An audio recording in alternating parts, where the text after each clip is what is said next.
Creamy keyboards are the best. You know that reaction you get when you first hit that key? The sound that you make? Oh yeah, that's the one.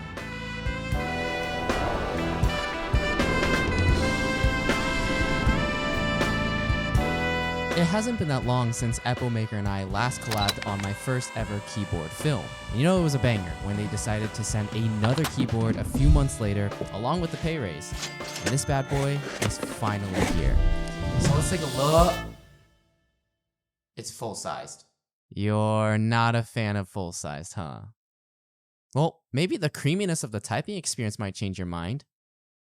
You know what? You're right. Let's get to know this keyboard a little better.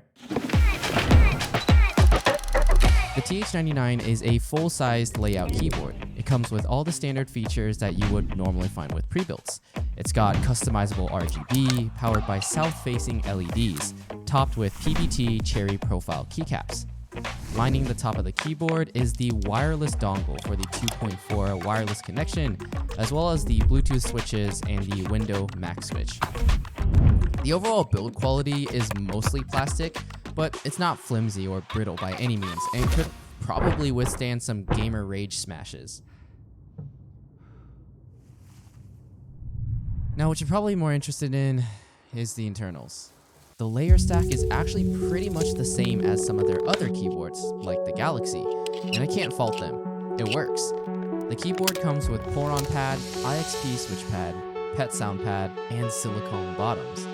The top layer is a plastic switch bed that houses hot swappable switches, enabling either 5-pin or 3-pin switches, further expanding customization options.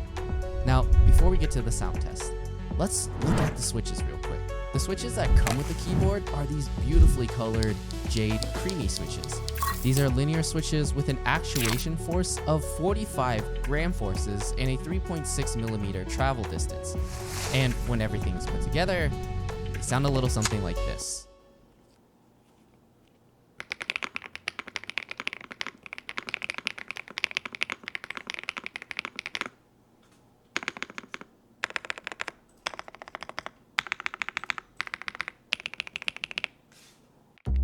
This board is undoubtedly creamy.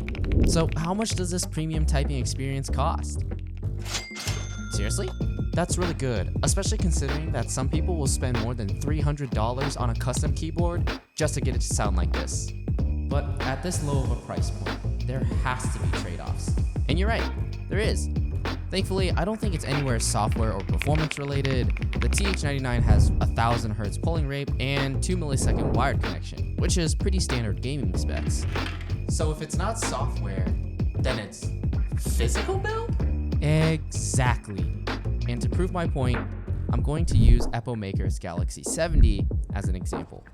See, the Galaxy 70 is about $20 more expensive. And when you look at the performance specs, they're pretty much the same. The only difference?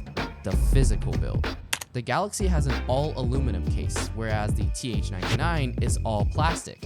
And because of this, they produce slightly different typing sound profiles. The TH99 produces a more plasticky thock, whereas the Galaxy has a deeper, marbly texture.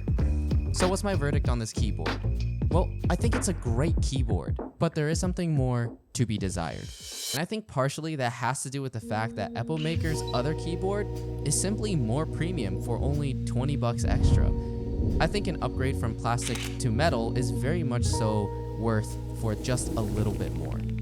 For me personally, the aluminum casing just enhances the overall typing experience and feel that much more. But all in all, the TH99 is still a solid keyboard. And if full-size is not your cup of tea, there is the TH85, which is this exact keyboard, but with an 80% layout instead. If you're considering any of these keyboards I mentioned today, link is in the description. I hope you enjoyed the cinematic experience of the Epomaker TH99, and as always, see you in the next film.